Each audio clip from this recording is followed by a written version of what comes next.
Hello there, everyone. It is lovely to see such a full room, even on such a rainy day. My name is Deborah Cohen. I'm the Executive Director of the Buffett Institute. And it is such a pleasure to welcome you to this event, which I know is going to be a great treat. I've been looking forward to it immensely. So today we're celebrating the publication of Özge Samancı's new book, Evil Eyes See. Samancı is a media artist and graphic novelist, and we're very proud to claim her as a Buffett faculty fellow.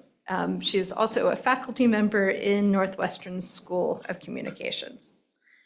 She was awarded the Berlin Prize in 2017 from the American Academy and has had a host of international exhibitions, including at the File Festival, Currents New Media, the SIGGRAPH Art Gallery, and the Athens International Festival of Digital Arts, among many, many others.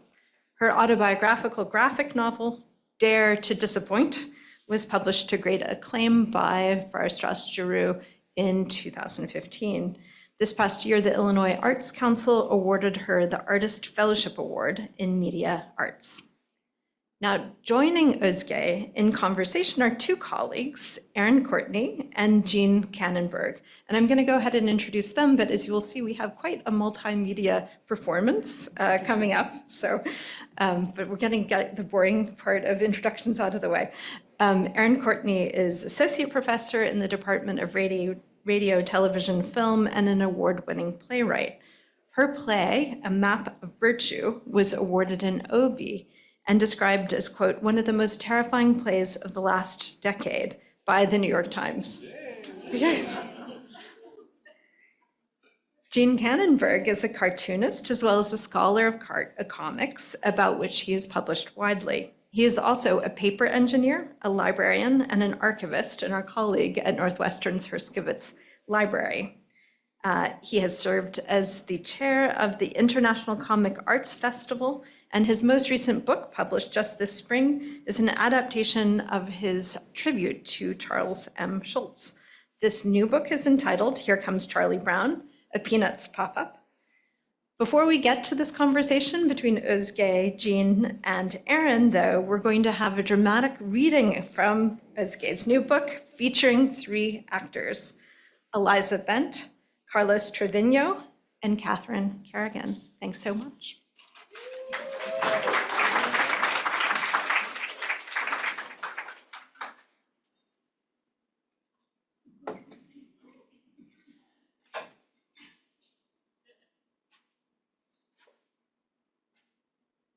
Tested.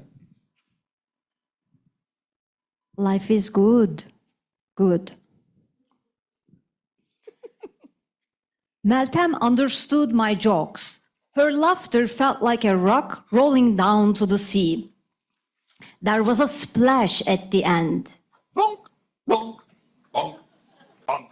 Splash.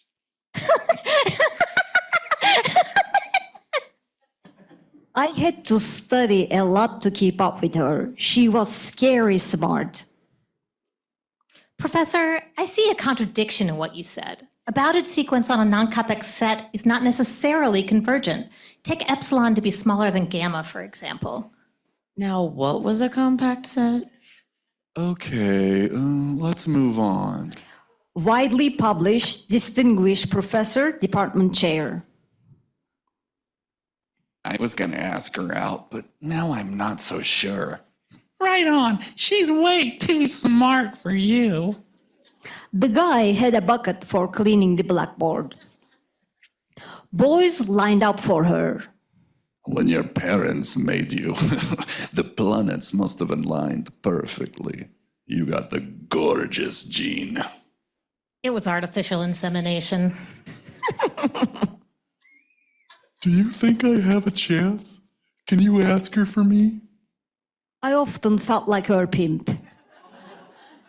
But what those boys didn't know was the sound of Sleeping Beauty.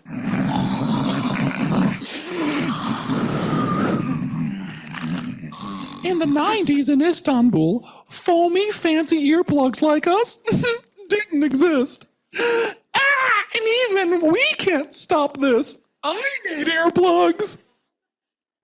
Meltem's snoring was just a tiny part of my insomnia. The dormitories that trapped us were one of the villains of our story. They were slowly killing us. We lived in a 250 square foot room with 6 other women, 4 bunk beds, and 8 metal closets. Inconsequential clutter became a dramatic spectacle when multiplied by 8. Every morning, we woke up like figures in Caravaggio painting.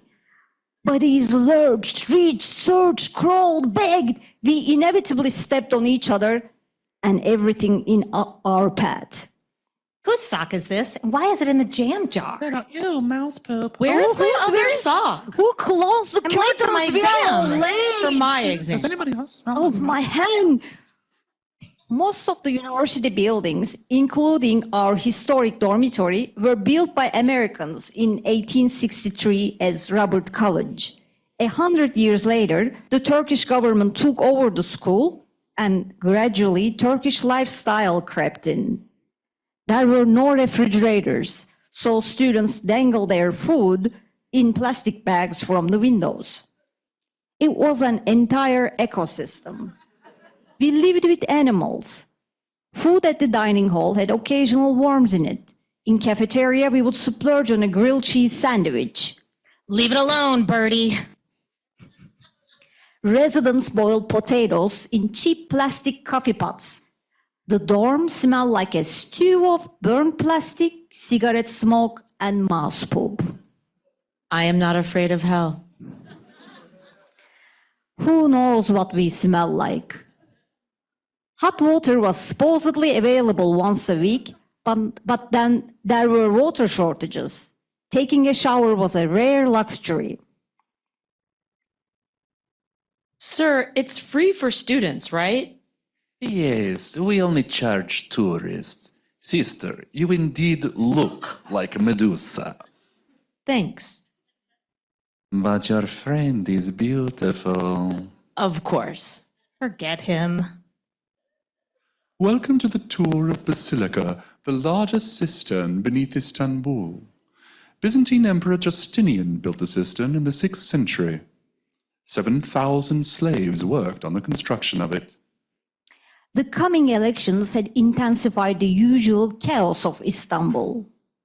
Going from the street and descending into the basilica cistern felt like going from a frantic party to a cool, quiet home and closing the door. You'll see engraved tears on one of the columns. Tears pay tribute to the hundreds of slaves who died during the construction of the basilica cistern. There, the gaze of Medusa hit us. We didn't turn into stone, but we couldn't move. They look so much like us. Half submerged in water. Holding the columns, ceiling, soil, tree roots, sewer pipes, Istanbul above, all the people and their decisions in the election. And our load is so ordinary in comparison to theirs. No money, shitty dorm rooms year after year, upcoming exams, no decent lovers. Not knowing what we'll do when we graduate.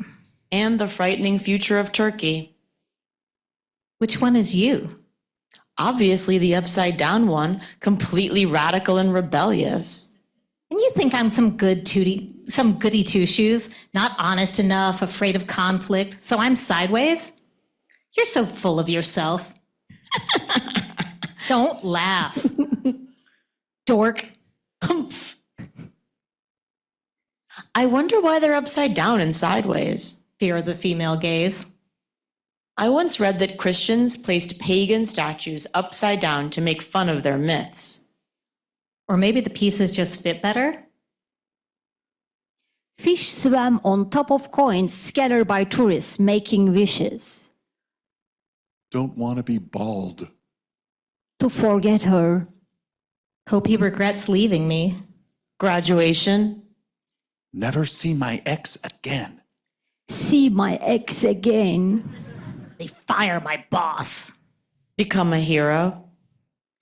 That I don't get killed during my mandatory military service. Easy divorce. Lego set. A shoulder to cry on. Big tits! Making my parents proud. Cure for mom's cancer. Inheritance. Shall we make a wish? Yes, brilliant. To get rid of the dorm. Think big, silly head. To have Medusa's gaze. We could move things with our gaze instead of turning them to stone. If we had that, we could get anything we want. Exactly. A meta wish. Are we sure we can buy a crunchy simmet with this coin? I'm hungry. Shut up. You can have all the bakeries of Istanbul with this wish. That coin sinking to the bottom was a harbinger of the trouble to come. Okay, we will transition to next chapter.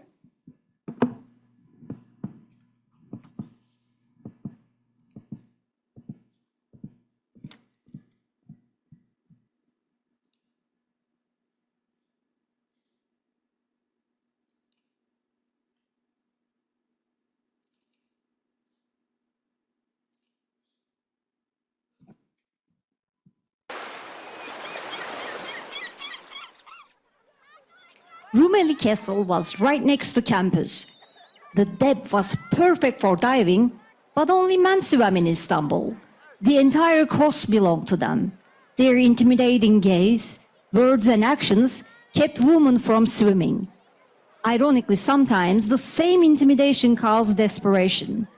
Women occasionally threw themselves into the water, but not for fun. On hot days, men chilled in the waters, and if they were too chilled, they sipped their hot tea. They lay under the sun like stray cats, carried towels. While we put on our wetsuits in the tiny creamy bedroom of Tea Garden, men played backgammon and young boys used the roof of the bus stop as a diving board. It was a balmy afternoon in September. Get out of my way. Our presence always attracted the curious and crushing gaze of passersby. I wanted to dive in and be invisible right away. Thanks for coming, Omar. I wish we had money to take diving tips somewhere else so that we wouldn't attract attention. You could go to Bodrum or Kos with the rich kids, but you're here now and you desperately need me. We needed a guy to shield us from the gaze of other men, like nested Russian dolls. Is there enough pressure in the tanks? Girls, did you check it? Meltem, did you bring the gloves? Oops, I forgot the gloves. Our equipment is so worn out, it doesn't matter if we have the gloves or not. The crowd needed reassurance that the usual power dynamic was still there, a man in charge. Psst. Are you their instructor? Yes. He is not our instructor. He barely knows diving. You trained him 6 months ago. He's helping us. Can't you just appreciate that? He's trying to be efficient. He can be efficient and honest at the same time. Well, none of us can match your standards of honesty. You can't be honest every second of your life. When I couldn't communicate, the cynical monster in me woke up. How can you date a guy who is so full of himself? I mean, Mr. Poseidon? You don't get it. I love that song. Ladies, allow me to check out the Cadillac, but you two stop chatting and get ready. You're getting distracted. Sure. Such a sad song.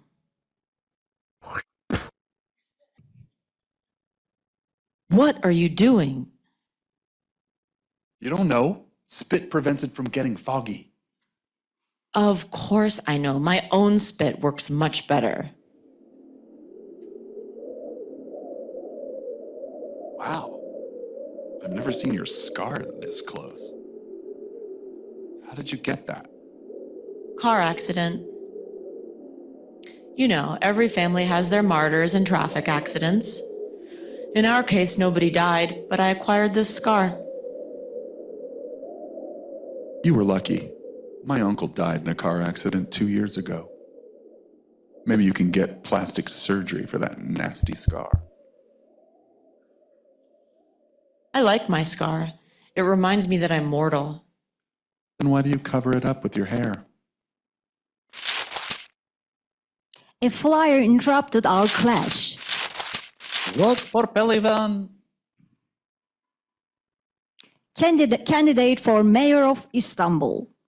He was lucky to have this name. Pehlivan means a wrestler, a hefty and powerful man. I would never vote for someone with a comb over. We have to see him on a windy day. How did this guy become so popular so quickly? He's playing the card against the educated and elite, and he's pumping out religious propaganda. People kept asking, aren't you afraid of diving into the Bosphorus? Actually, navigating underwater is much simpler than navigating the streets of Istanbul. A diver with a fear of heights wouldn't enjoy diving in the Bosphorus. The seabed is a cliff. I hope we see a dolphin. Swordfish, but from a distance. Like bottom feeders, each time we passed the piles of trash, we peeked to see if there was something valuable. Maybe a gold watch, an engagement ring, something we could take with no sense of guilt. Some of our finds were priceless. A sitting jellyfish, one mannequin leg, and fish exploring a bag from a liquor store.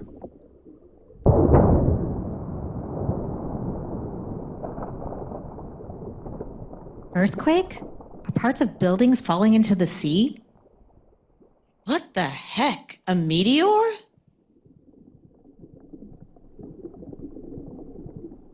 Underwater, heartbeats sound loud. My ears, my skull, even the tips of my fingers were pounding. I always thought movies over-dramatize the submerged car scenes. It's descent while the headlights are on, sand settling around it quietly. Now I knew this was a completely accurate representation.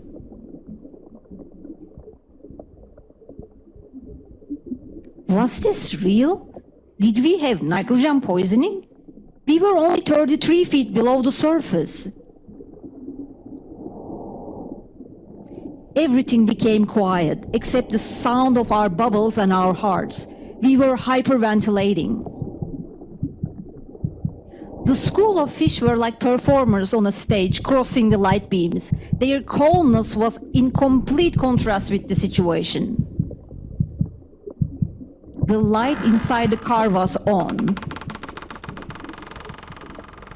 If the car had been empty, this would have been the most beautiful spectacle I had ever seen. We kicked as hard as we could, but the current was keeping us from reaching the car. We can save her.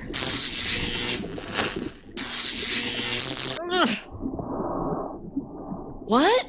What? She is saying stop. Danger? She's pointing at the hood. What? Headlight? Oh, electricity? In the salty water, the battery of the car was still running. There was an electric field around the car.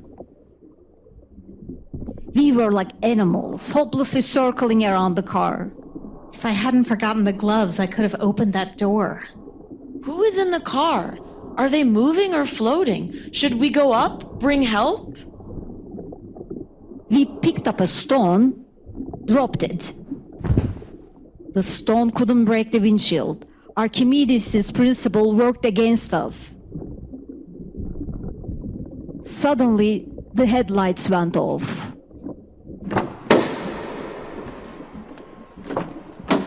We could finally open the damn car door.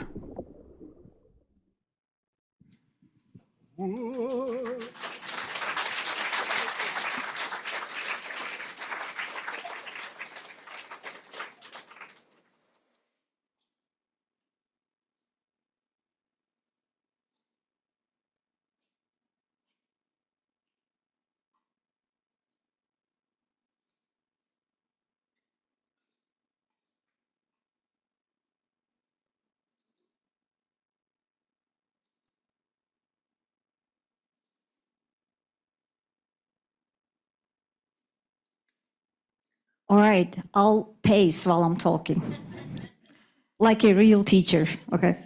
So, book release date is pushed to 14, but it's 12 days ahead, and you have some of you have the book, and I will start with another piece of media. Let's look at the book trailer. It's 2 minutes animated trailer.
That's the. Yeah, thank you guys. Thank you. So this is where the story taking place, Boğaziçi University, and let me play that too. I'll talk over this. So this is Boğaziçi University faculty in Istanbul doing a non-violent protest since 2021. What they are protesting is Erdogan is firing faculty and bringing his own people with no credentials. So this is like one thing that's happening in Turkey. There are many other massive damages done in those 20 years. And that, of course, relates to the current atmosphere here. We are right before the election, and there is a possibility that a similar fate would emerge here. The castle appears as a metaphor in the book, and some like scenes from the university sets up a perfect environment for murder mystery story. Now, when you look at the book, these are some of the heavy themes that the book is dealing with. Like, why did I choose make a murder mystery? The idea is, hopefully the book is a page turner, and while you are reading the murder mystery, I am kind of brainwashing you on these themes. So Istanbul, this is a view from the university again. Istanbul, this is the European continent, and that's the Asian continent. It's a beautiful city, and every part of it has been told in the movies and novels. It's so hard to find a part that hasn't been touched. Maybe the part that is least touched is the part that's connecting the continents, the salty water. So I wanted to make a story about the past. It's semi-autobiographical. So those memories are very magical to me, and I wanted to create a magical realism. And I thought of the underwater for that. So my characters go underwater and they see something they weren't supposed to see. But like, how am I going to write a story about underwater? You should write about things you know, right? So I, of course, read a lot about it, and I interviewed a military scuba diver who gave me beautiful details to craft this story. The university is separate from the reality of Turkey. In a way, it's more liberated place. In a way, patriarchy exists less. You go and you don't feel that male gaze on you all the time and many other things. It's suddenly a different way of being. But when you step out the university, like one step out of the campus, here the sea starts. All you see is men enjoying the beautiful cold water of the Bosphorus. And so in that university, I stayed in this dorm, and that's where you start. And after you suffer enough, you can move to a nicer dorm. But the thing is, both of them were equally horrible inside. This is just like, the previous one was built by Turks, this is built by Americans, and then, but inside, managed by us, so, I mean, Turks. So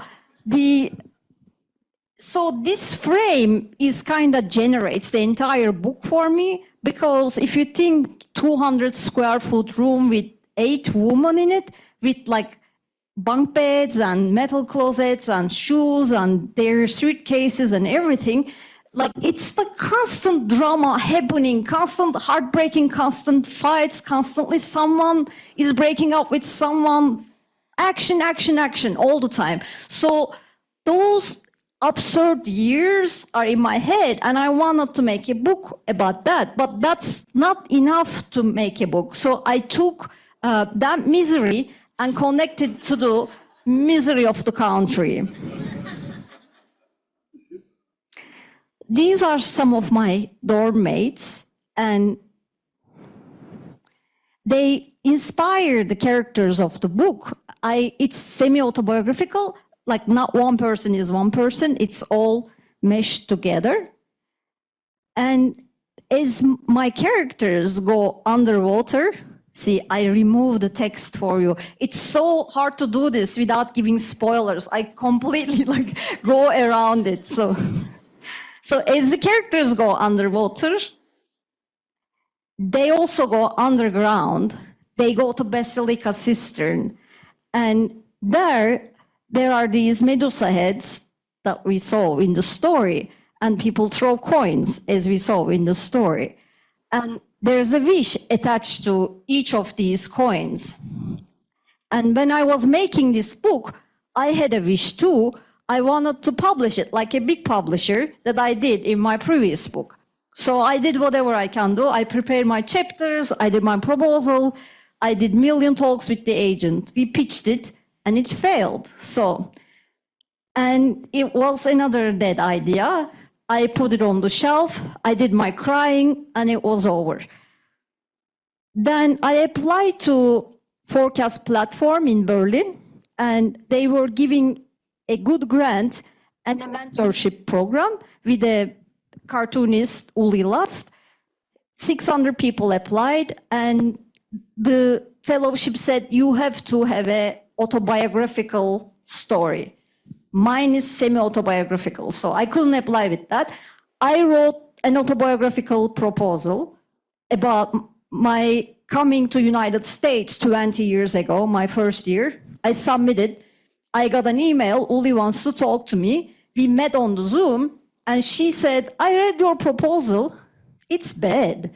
And but she read the entire thing until the end, and there I put a link to Evil Eye C, just like I did this, in case you want to see.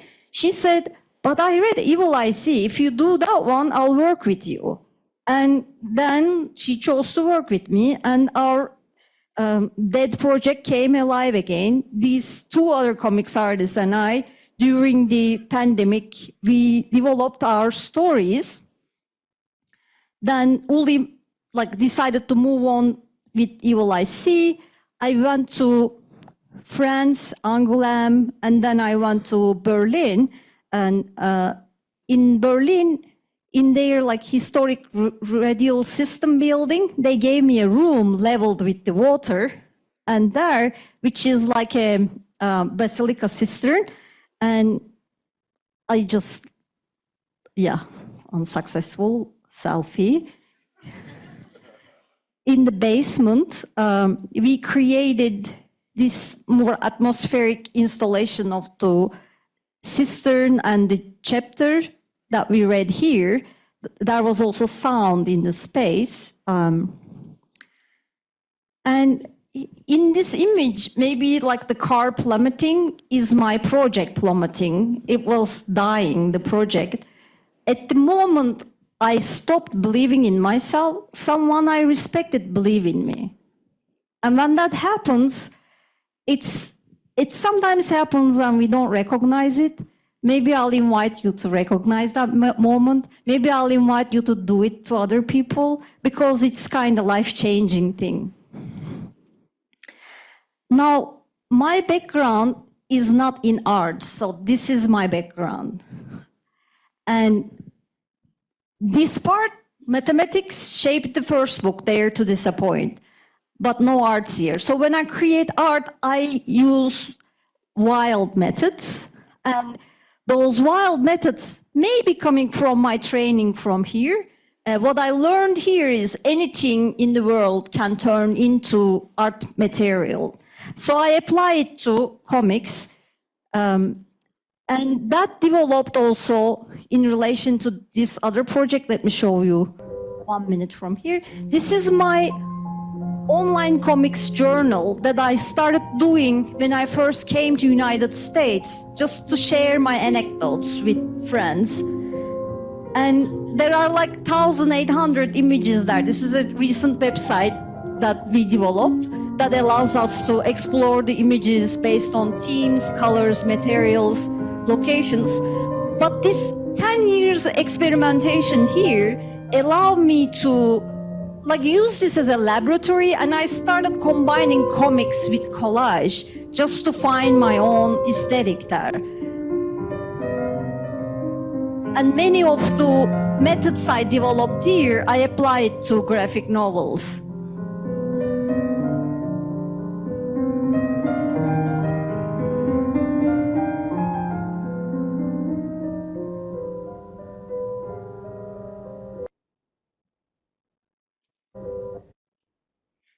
And in Dare to Disappoint, collage exists. This is my family members with their button heads. And like many people, I cannot draw hands, especially when they are doing complicated things, so I use photographs. This is my own hand, and I just put hair and a cigarette. It becomes a man's hand. Here I'm holding a tampon, and the police officer saying, "What is this? Looks like a bullet, but pink and light." If the backgrounds are too complicated and if it is going to appear frequently, I 3D model those scenes, and it forms a reference for me to create those backgrounds. And I can move the camera wherever I want, and I don't have to kill myself finding these images on Google search and compromise from my vision.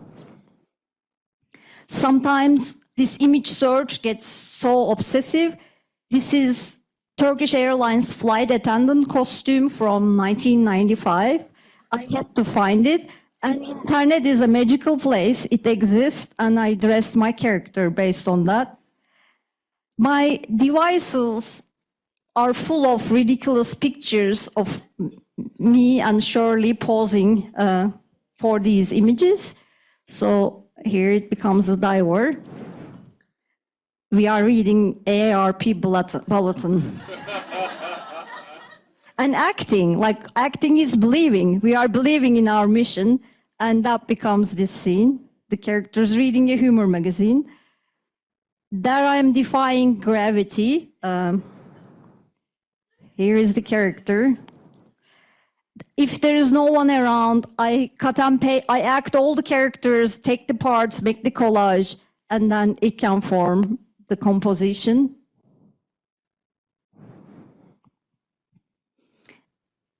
I would like to show you if I can use this. There is my feet over there. I'm trying to get the top view. And so on, like the devices are full of these photos. So finding those images is fun once it's over. The cover part is, cover comes like when you are tired of making those 280 pages, you think, oh, it's done. And then the publisher says, what are we doing with the cover? And we spend quite a bit of a time with the cover. These are some trials and some font experiments. And finally, we settled here. And that's the actual cover. And on the cover, there's a rock. And for that rock, I used coffee to create the surface. And that, like, my training in media arts comes into play here because we use anything to make art. And here, the ground is made of cinnamon. Background is smashed blueberry. I'm getting you hungry for the reception. Hold on there, we're getting there. And this is, of course, like when you make comics, you eat chocolate, drink coffee, and I use these wrapping papers, and they can be background to create contrast with a crowded scene. Treasures found on the streets are on the thanks page. Fidelity bank envelope becomes the tablecloth. Blue tape forms the beautiful sea around Turkey. Of course, Evil Eye beads. This time, my roommates, to whom I dedicated the book, they still don't know. I'm keeping it as a surprise. I don't know when I'm going to reveal it to them. Some days, the apartment turns into ocean. I paint these pages with acrylic, and I have like folders and folders of these backgrounds with acrylic. And when I create a certain scene, I pull that image. For example, there's sense of depth here, so those lines work well there. It's a digital analog combination, but I have that database I created for myself. So I'm determined to tell stories about water, obviously. I'm making an investment. When we create comics, it's a lonely process, but still it's in collaboration with the publisher, editor, and we have to agree. And I was working with Uli and other two comics artists, so we create these thumbnails, very quick drawings of the entire book, but everything is locked. How many frames are gonna be there is there. And like if I choose this frame, and if I'm going to develop that frame after everything is done, I draw the characters, and then I draw the backgrounds on computer. I ink it on the computer, and I watercolor them on the computer. The bottom frame, they are going to tea garden. It's like super quick here, but it's like a very detailed tea garden in the execution. I draw the characters separately so I can place them wherever I want. So train people, like if you're trained for arts, you don't have to do it that way. You just get your panel and you put everything. This is like, again, someone is misery but determined to create a graphic novel. The reason I'm sharing is kind of inspire you. I mean, anyone can do it. If you have the persistence, there are methods out there. So they are there, and here is colored.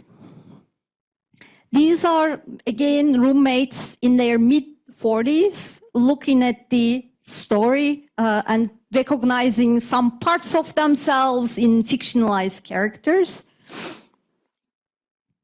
And Dare to Disappoint was my growing up story, and it told a story of familial and societal expectations and what we expect, what we want for ourselves, the conflict between, and that's a universal pain, right? So it found its way and it got translated to 6 languages. And this book, its journey will start in 12 days. It has already started. You are part of that journey here. And when I look at these 2 books, obviously they are about my love for salty water, but they are also about a country that I left 20 years ago and I didn't stop loving. Perhaps it's those lovers that we have breakups, but we don't stop loving, makes us write books. Thank you.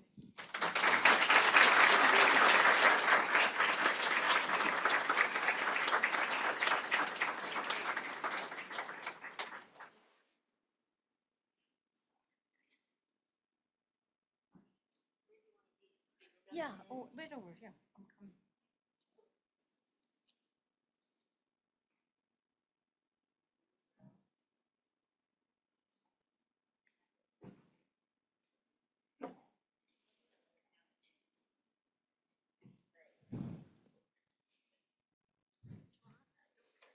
Yeah, shall I sit here? Yeah.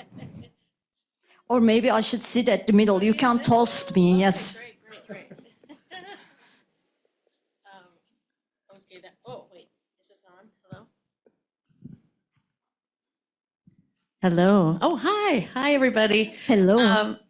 Thank you for being here. I got to read the book this week, and it is a page turner, and you're gonna love it. If you don't love it, come talk to me because I have thoughts for you. Anyways, I just want to say thank you for that presentation, and I know we have questions, but do you want to open with any thoughts? Let's see. I've read it a couple times now. I'm in awe of how you're able to juggle. We were talking about this beforehand, how you're able to juggle so many different themes and moods. I mean, it's 280 pages, but still, there's a lot that you're doing in this book. And I'm going to ask, I guess I'll start with a question, if that's okay. Great. I'm going to ask a question that I hate when people ask graphic novelists, but I'm going to ask you for a very specific reason. Go for it.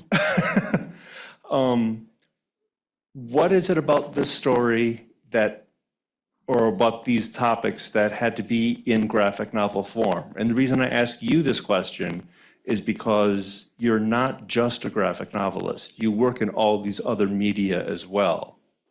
So when people ask this question of like Art Spiegelman, and it's like, well, he does comics. Why is Mouse a comic? Because he's a cartoonist. But you do so many other things as well. So what is it about this story or these themes that... So, it's storytelling, right? I would never try to do a media art installation with this type of like long form storytelling piece. One of my former students, Jack, is here. We developed the piece together. It's just like 10 minutes piece, and it took us like 2 years to... It's just a moment, the poetic moment we create there. It's impossible to tell these long stories in these media art forms. Could this be an animated film? Could this be a live action film? yeah, do you have a proposal for me? So this is the cheaper way of doing it, right? Like you have this story in your head and you're the single crew and you create what you see. And if it is sometimes communicates with people and people want to see it in a different medium, it finds its journey, or it stays as a graphic novel, and there's nothing wrong with that. So, Thanks. Yeah, I'm going to pick that up. First of all, yes, it should be a film, absolutely, as well. But the thing that is captivating to me and most readers of graphic novels is the juxtaposition between the text and the image. And this story that you're telling is so much about juxtapositions and dualities. So we have like honesty and corruption. We have like these brave, silly, outrageous women who are also really repressed by the culture. We have this underwater world and above water world, and we have like courage and we have foolishness. So can you talk a little bit like, as you were, just like how much does the battle between the text and the image change in the process? yeah, the like one common rule, which you may just invent it by yourself, don't repeat what is in the text, right? So if it's in the image, so there is like, I don't worry too much about that. I write whatever I can, and then I go over it, like, is this necessary? Is this necessary? And then that other people also can help me to like see that repetition if it's happening. And also, I'm more of a visual person than textual.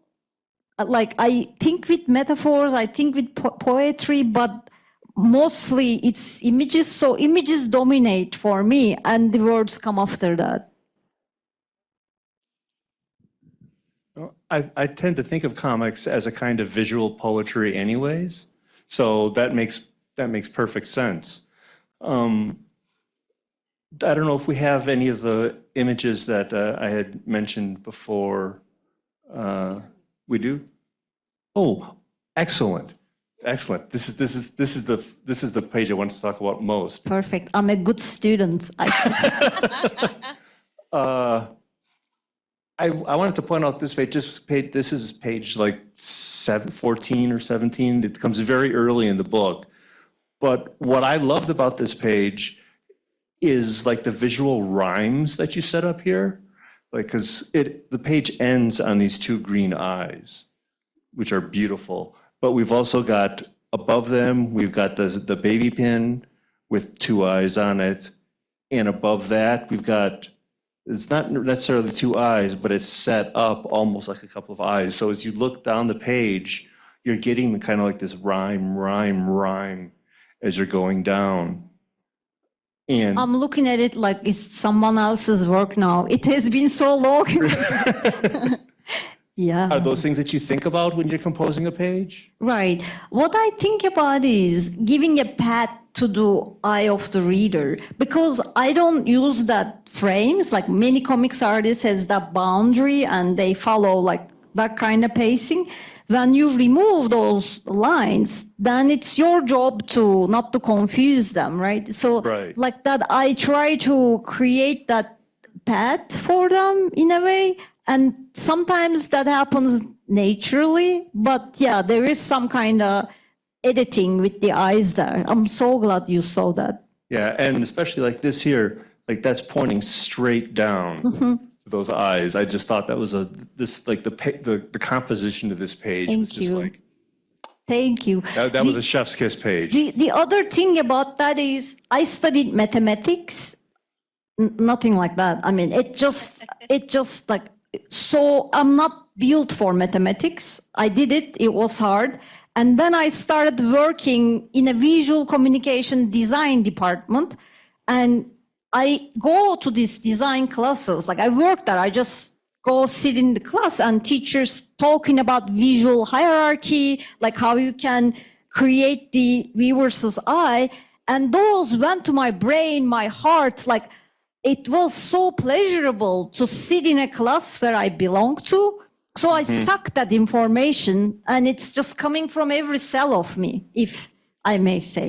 Oh, it clearly, it sings throughout the whole book, but this page just really seemed like it was just like an exemplar of that. And the comic book geek boy in me loved the reference to kryptonite.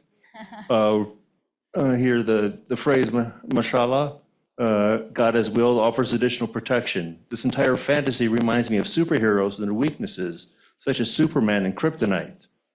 Baby pin with double powers. And of course, we've got the green there, like the green kryptonite. And which I thought was really nice. And I also like that we've got the evil eye, and then later on, our two main characters kind of take the evil eye and they change it. They change what the power of the evil eye actually is. And there are different kinds of kryptonite too. Gold kryptonite can remove your powers entirely. Red kryptonite can make you have mutations. Green kryptonite can kill you. So like to me, like that added like another like extra geek layer of excitement. Exactly. To that That's page. why we connect geek to geek.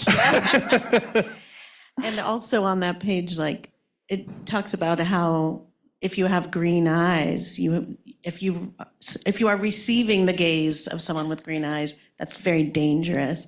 And that character, well, no spoilers, but something happens to the character with green eyes, and she needs this big evil eye to protect her, and you find out pretty early. It doesn't work. But I wanted to ask you about, you can choose either of these questions, and then I want to open it up because I think people will have questions for you.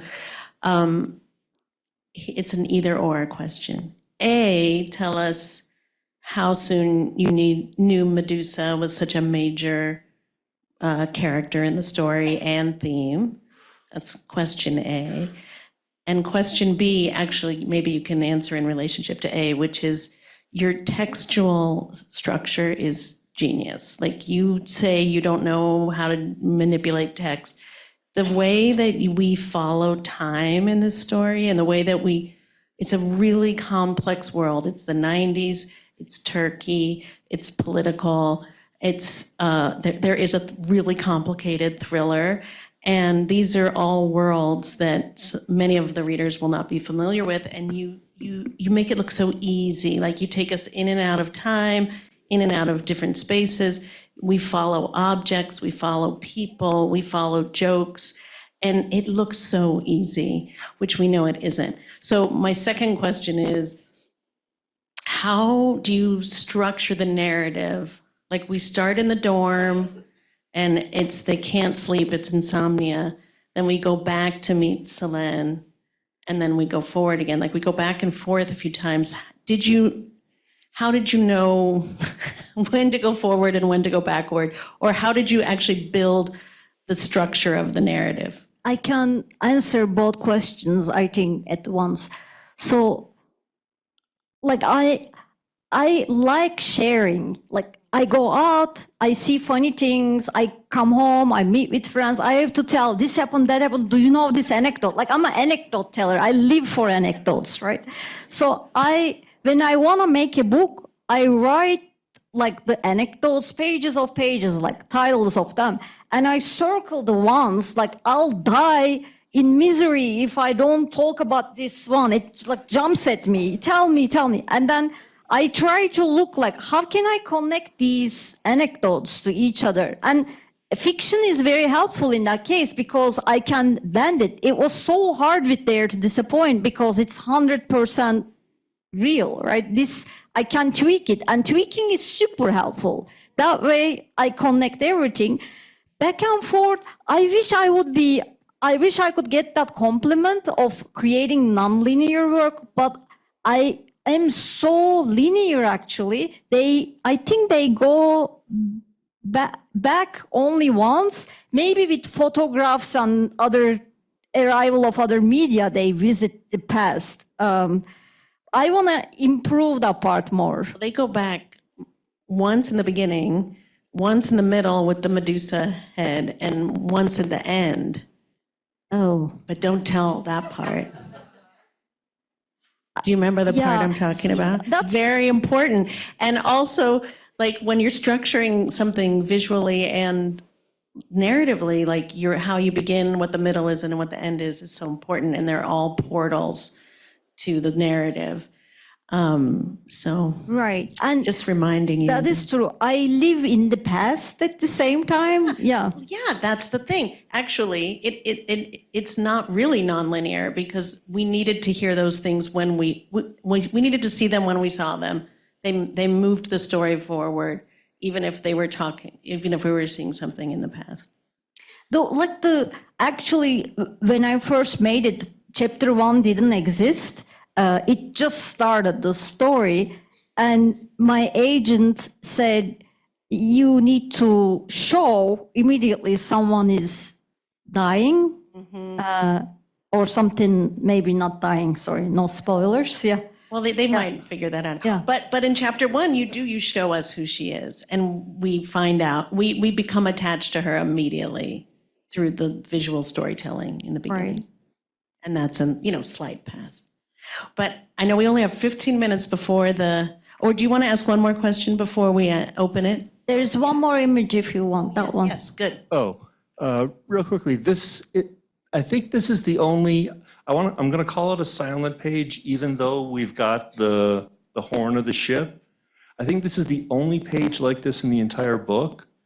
And it happens at a moment of high drama. And it's a page that you could theoretically just pull out of the book completely, but you use it as like a kind of punctuation. Can you talk about the decision to do this? Again, because it's so different than any other moment in the book. You both are pointing out like improvement places for me that I actually want to do more silent work, but at the end, because of my love for anecdotes, it goes like, you have to go, I can't leave you out, you have to go into, and like the anecdotes keep coming, and there's like 280 pages. I had no intention to make it 280. I wanted like 150 pages book. So while I am like in that crisis, it's really hard for me to create moments of silence, but it's so powerful. And thank you for reminding me that, yeah. And also just because we're here at Northwestern on Lake Michigan, this moment takes a while. And just dramatically, as you look at this, it's like, this really heightens the tension because for that ship to move that far at that moment, I'm reading this and again, your eye just kind of glances over the page and moves on. But the more I thought about it, the more I'm like, oh my God, what everybody at that table must be feeling during this moment. I remembered one more thing, that ship is an important thing and it is used. Like if in a storytelling, if you are using, it's not a prop, but it's almost like a prop. So I had to emphasize it. So it also served that purpose. I might have not put it on the first round.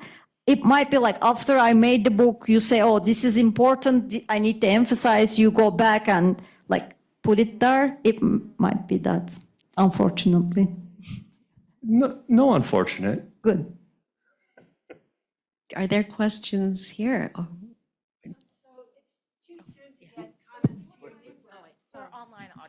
Okay, it's a little too soon to ask for comments for this book, but I wonder, since your first book was published in so many different countries, did you have any unexpected reactions to it?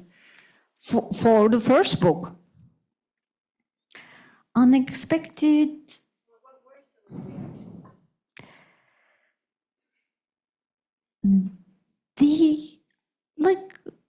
The people in general relate to it and they are happy to see that a book is there to give them a hope. And also, like when we are in pain, we always think it's only happening to me. And then you realize it's just the human condition. It's part of the system we live in. Many people going through it. So those type of things people told me about it. And in Turkey, some people got upset about how it talked about Atatürk, but I don't think they understood it correctly. So they offered offense, but I didn't take it. So.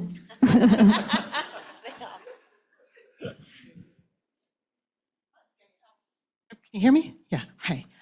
This was a fantastic presentation, and I'm going to be kind of academic right now and say your methodology is kind of serendipity plus endless hard work. And I find it so interesting that you can put all these themes together like trauma and friendship, and meanwhile you write this thing and you put it on the shelf and you do an application that you think is a bad application with a link at the bottom. So if you could just talk a little more about that in terms of like, how are you working through such a methodology? Yeah,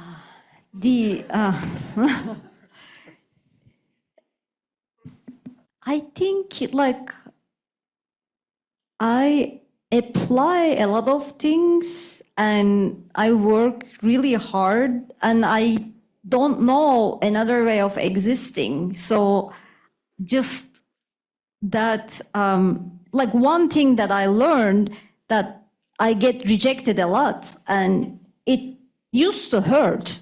Like I would be really down a couple hours. And then I developed the skin for it. Right now, like if I write a proposal, if it gets rejected, it takes like, I reduced it to 10 seconds. After 10 seconds, depending on like, if I had to ask reference letters, it may go up to 1 minute. Yeah, the suffering part, yeah. And maybe I like think about like, how do I motivate myself is I think about the happiness I'm gonna have when it happens, right? I get really high on accepted proposals.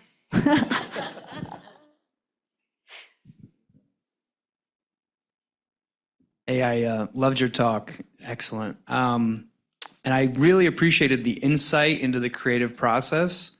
I'm curious if you've given any thought in future projects to using AI or other kind of technologies like that.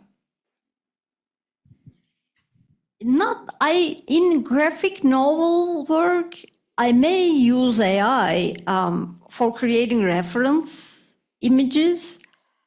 I try to use it for the cover. It didn't, I was curious what it could create. It wasn't anything remarkable.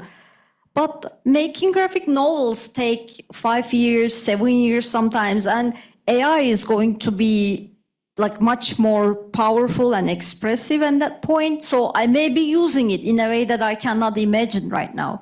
But we are trying to use AI in other type of like media arts type of work with other Northwestern faculty in a convergence seminar right now. So yeah, not in comics though yet.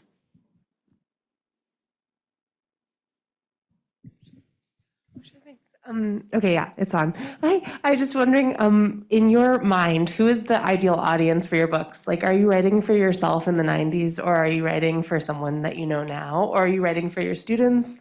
Or are you writing for Catherine Kerrigan?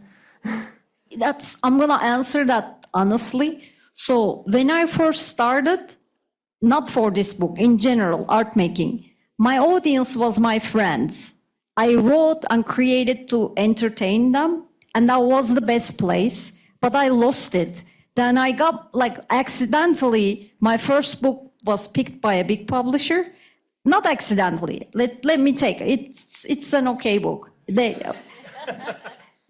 And then my mind get twisted and I started thinking like, who is the audience? Will they understand this story?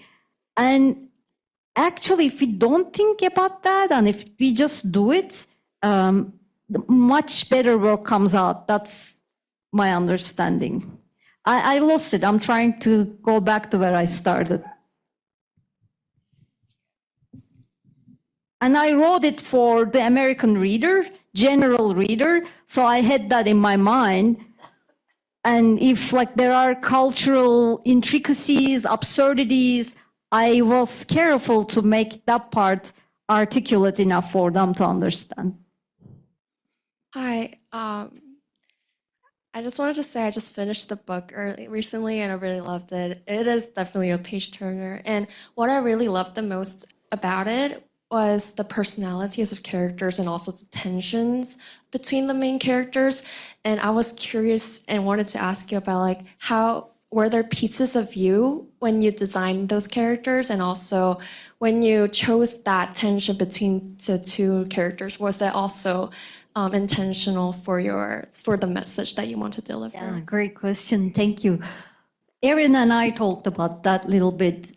So maybe the main character, the shorter one, who looks a little bit like me, is my alter ego. I am no way adventurous as she is. I wish I could be. It's parts of me and parts of my friends that's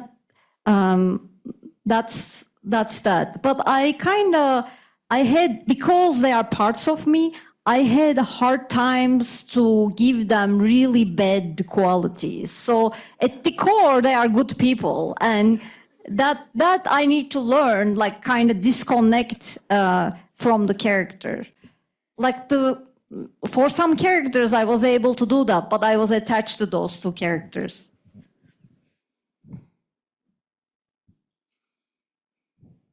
Well, first, thank you for this talk, and it's been very enlightening. You started to saying, like half jokingly, that this is like a good murder mystery story with indoctrination on your politics. Mm-hmm. But I'm wondering, like, do you see any connections between the murder mystery as a storytelling device or as a form and the politics that you're talking about? I'm wondering if you could Great sort of question elaborate on again. that. Mm-hmm. So, like, in this story, who is killing who is the core of it, right? Like the story is about what was it like to be a woman in the 90s in a different culture. But in it, if there was a murder, where is that like violence coming from? And who pays for it? So that's totally part of the story. It's just not like a random murder, of course.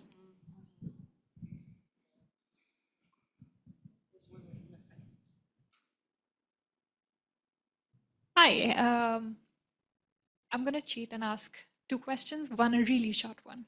That is, how long did you guys rehearse? Oh, so we had an event at Bookends and Beginnings. For that, Okay. There were 3 of us, but one of the actors is not here. So we went through the entire part only once today. Oh. Yeah. But for some actors, it's maybe they read it 3 times by now. Yeah. Okay, so this is like the artist in you performing, like quite second nature.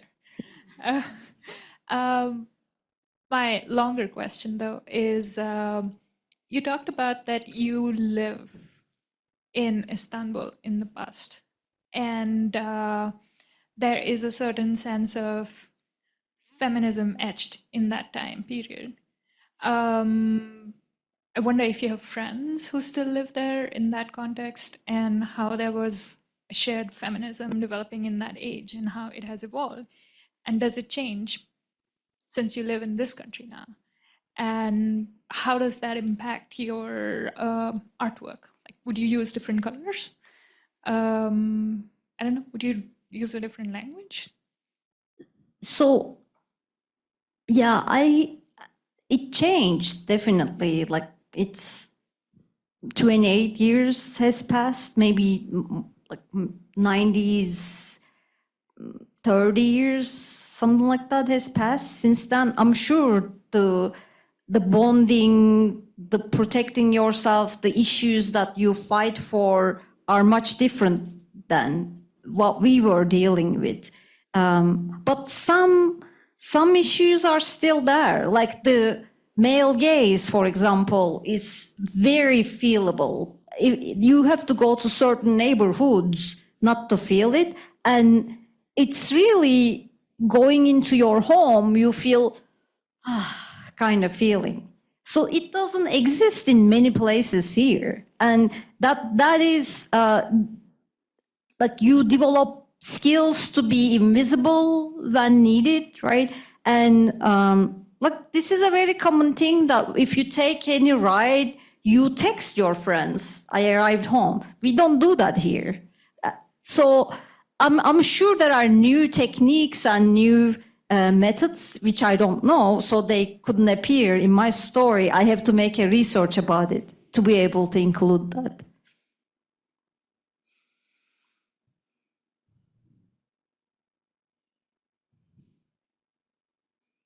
I think we have time for one more. Don't be shy. I think we're very close to. It's almost 5:15, which is the entertainment time. And of course, can people come find you and ask you questions at the reception? Yeah, of course, absolutely. So we'd like to thank you all for being here. The reception. Oh yes. Özge, thank you. Thank you.